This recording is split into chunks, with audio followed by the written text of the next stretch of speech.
Unfortunately, I can't share a testimony about the man group in my country maybe in 2 years.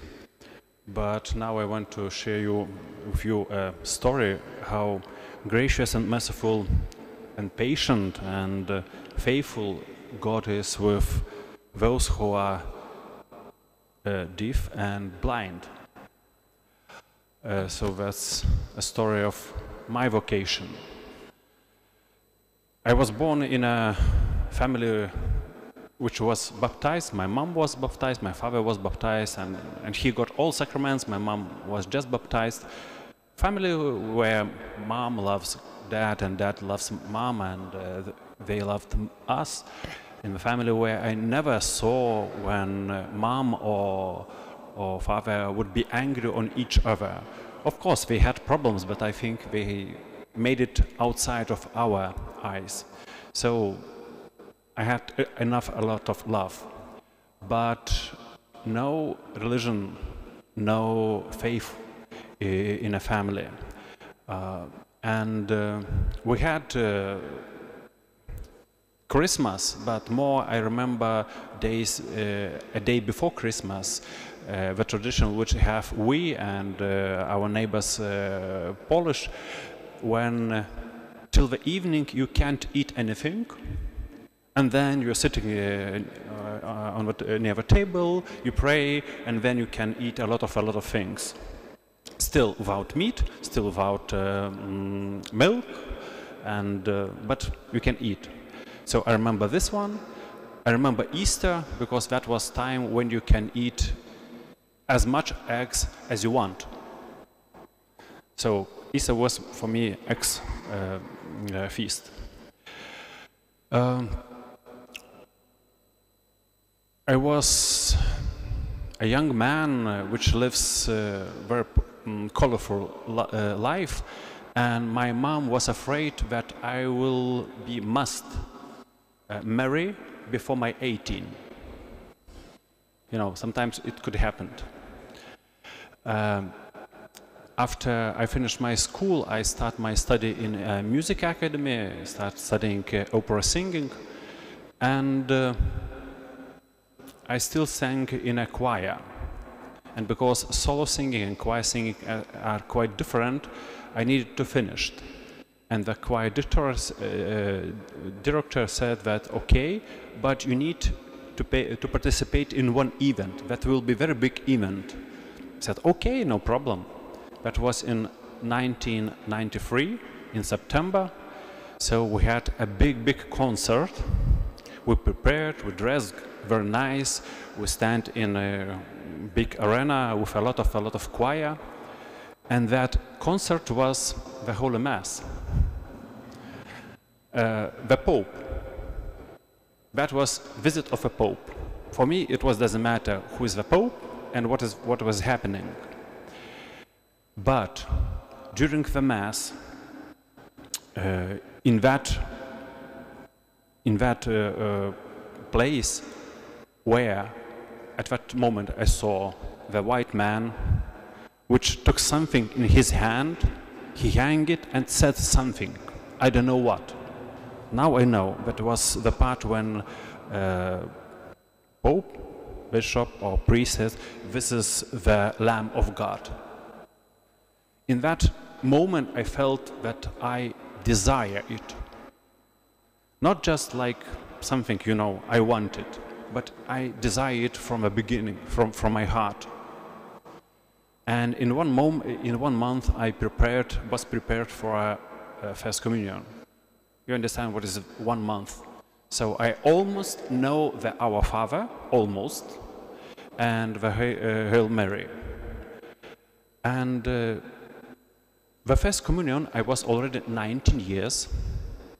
I told you I had a lot of girlfriends, and I went to my First Communion in a small church with an old priest.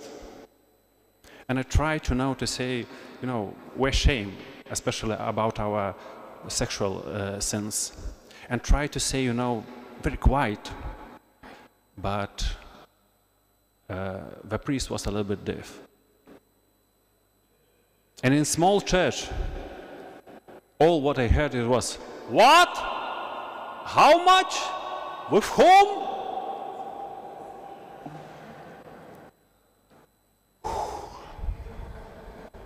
You can imagine. So I remember this from my first communion, first confession. After a few months, I heard that you need to go to confession before Christmas. So now I understand. But then, on 24th of December, I decided, no, I will go. So I came to a church, and of course there was no priest who was waiting for me. So going to sacristy and ask, will you listen my confession? Priest was not very happy, but he came. I kneel on my knees,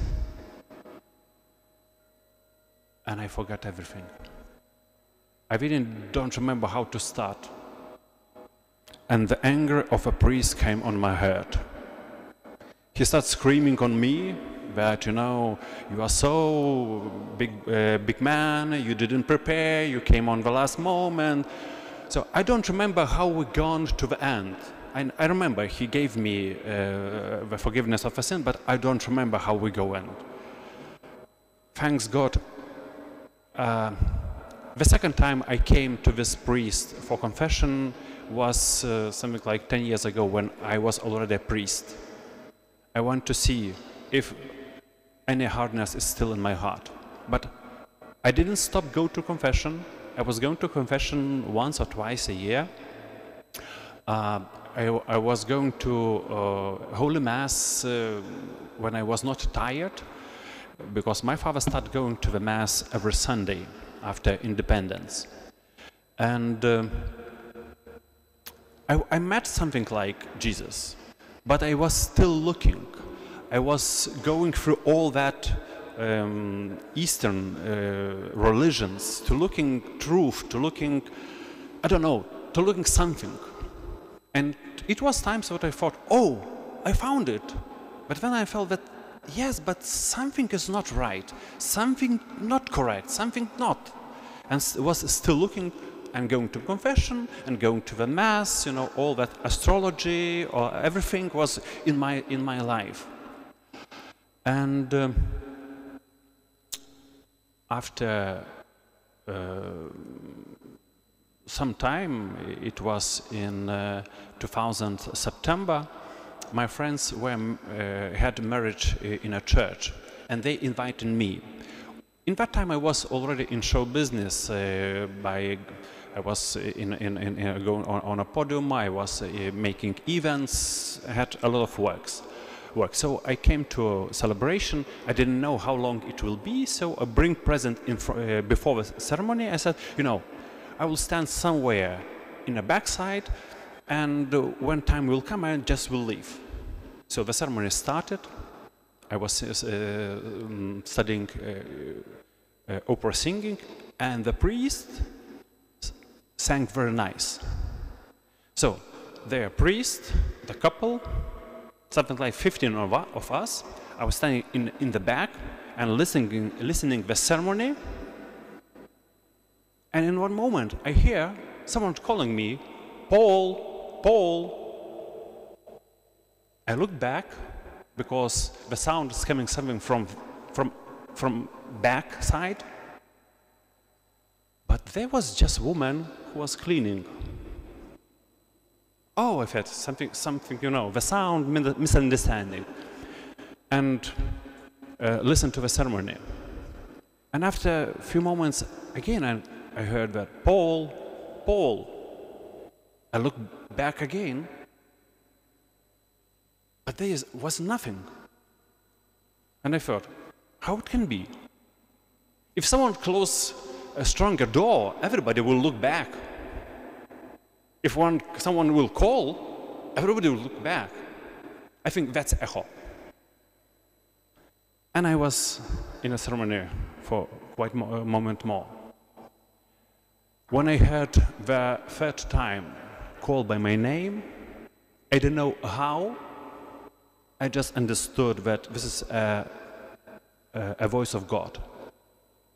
And he said after, Paul, your life belongs to me. And I said, okay, sorry, I'm busy now. So the ceremony finished. I went out of a church and I forgot about it. It's very strange. That didn't impress me that God talked to me. I forgot about it. After a few days, he came again. Why I tell came, I didn't saw him, but I heard him with my ears, not with my heart. And I talked to him like, sorry, I'm busy, not in my head, because I heard with my head, but with a voice, sorry, I'm busy. So I was alone in a room and he came again. I said, Paul, your life belongs to me. Thank you, but I have my own plan. And he started coming. Every second day, every third day, with the same. Your life belongs to me. And with every come, I become less and less patient with him. The words from me to him become harder and harder. Because I know what I want. I want to be an opera singer. I want to be opera star.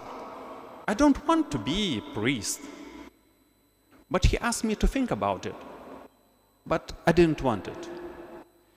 After 2 or 3 weeks, it started some kind of illness of my voice.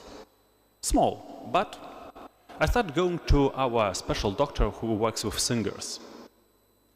That was a year when I started my master degree of opera singer. And that was very good year. I had concerts with a good orchestra in Lithuania.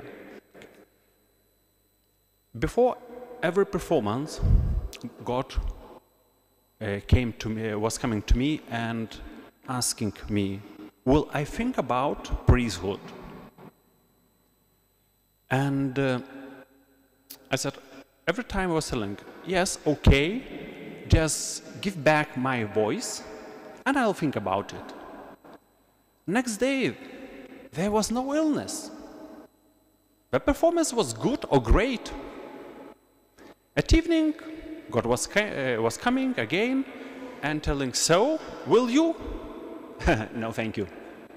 I have my own plan.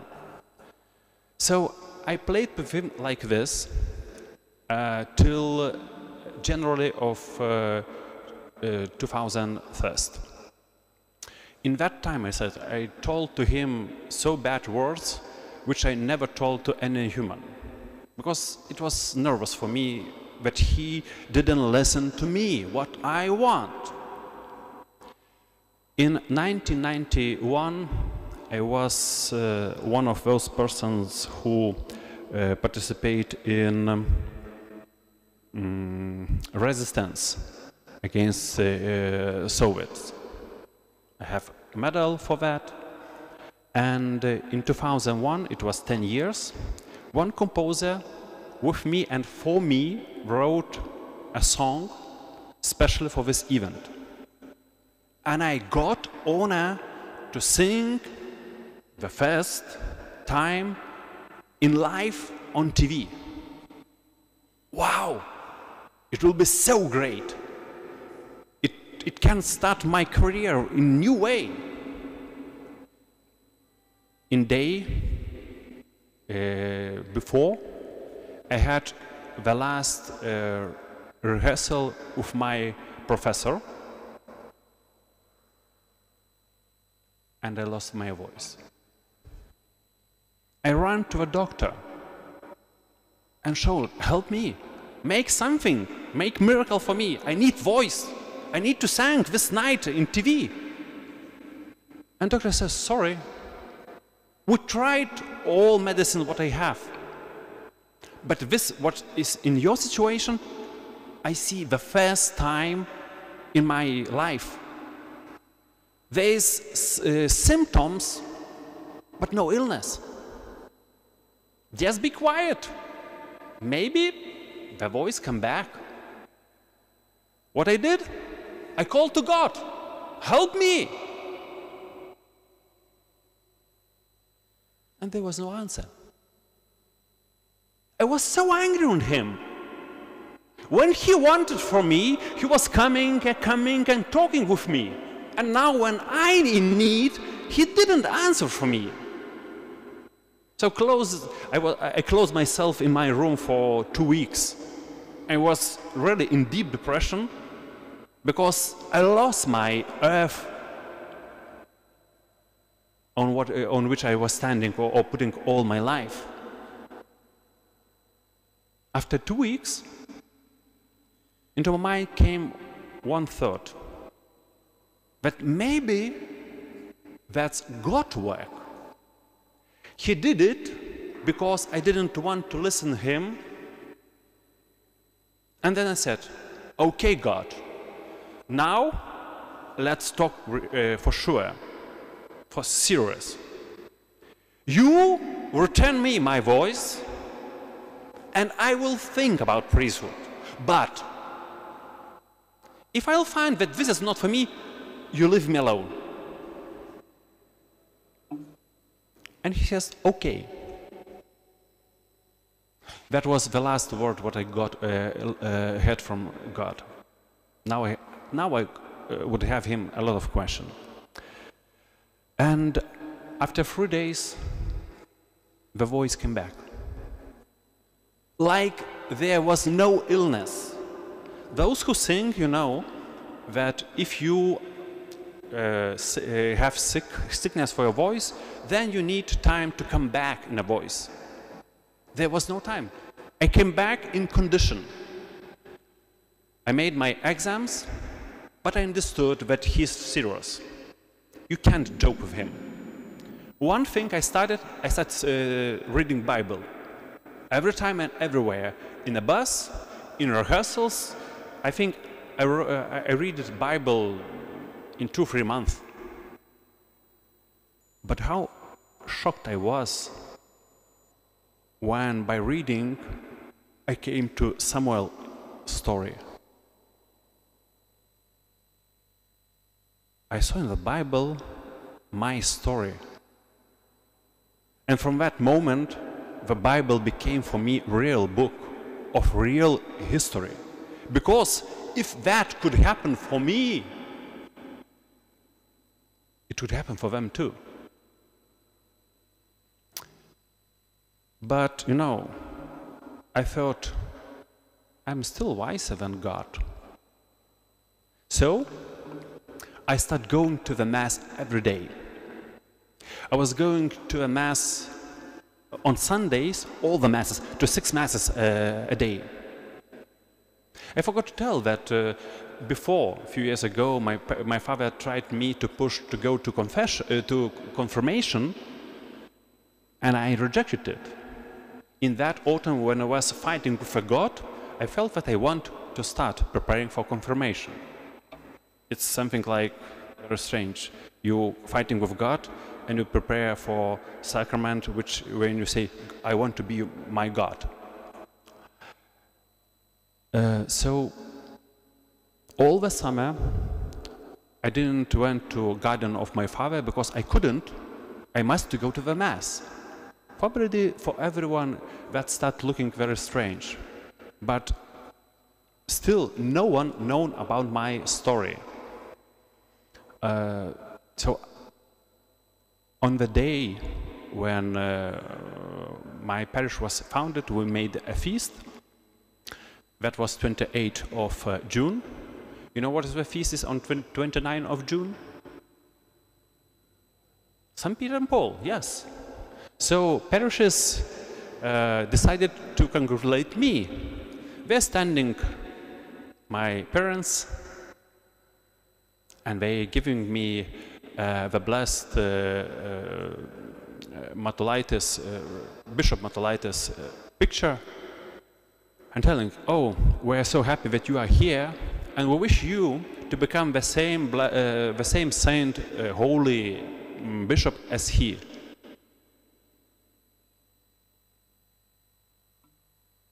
And for my parents too. Come on, I didn't tell about it, about vocation, to no one. On July, I went to Teze and I met a girl. I felt in love. I was going to the Mass so often because, why? Because, you know, when you eat too much one fruit, after some times you don't want that fruit at all. So I thought, if I'll go very often to the Mass, in the end of summer, I will not want to go. And I said, so, look, God, I tried, you see, that's not my way, leave me alone. But in the end of summer, I understood that that doesn't work. I start not imagine my life without Sunday Mass. What was worse, that around Christmas, I felt that it is possible that what God is offering me is really for me. The first person to whom I told about it was my girlfriend. I loved her so much that I couldn't pretend with her that everything is going right. I didn't told that I'll be a priest, but I told it's possible. In the end of June, that's why on 25th of June, with St. Paul, I celebrate my conversion. One morning I waked up and I felt that God changed my life, changed my heart. And that what He wants became my desire. In the same day, I wrote a letter to my parents that I want to talk with them. We lived in one flat, but I didn't want to tell them because they will start asking. And in the evening I told that story. My mom, which was not faithful, said, you know, I don't agree with you. But I was already 27. So, I don't agree, but I support you. My father, who was faithful, said, if that what you told is true, you don't have another way. I finished my master degree in a music academy with the best marks and started my seminary.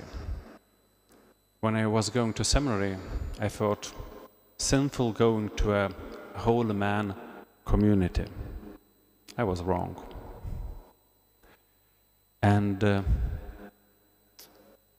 on my priesthood day, I got one of the best presents from God.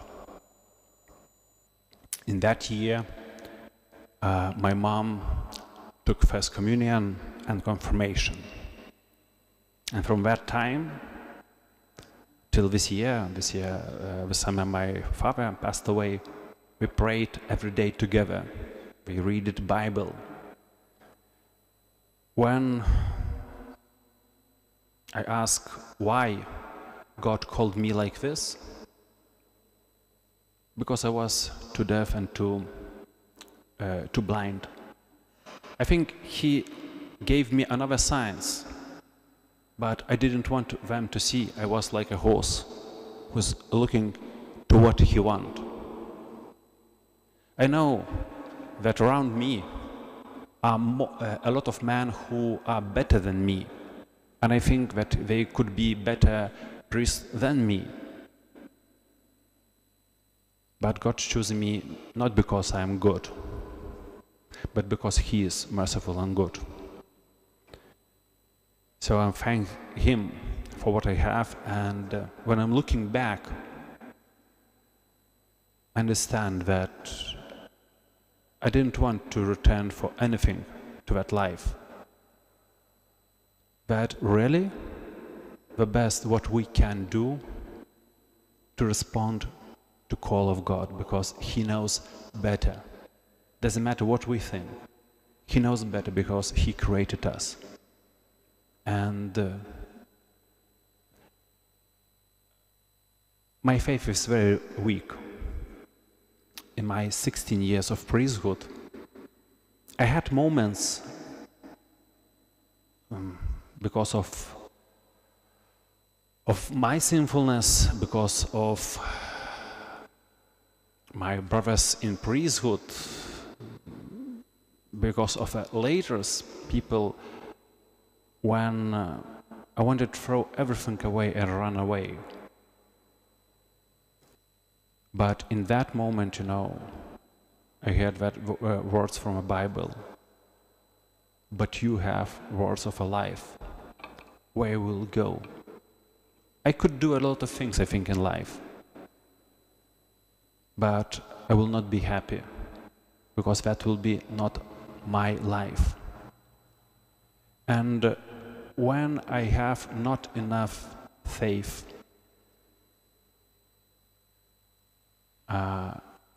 about my priesthood, I know that He called me. So, guys, respond to God. Even that what He asks from you looks crazy. That is the best what you can do. Praise be to God.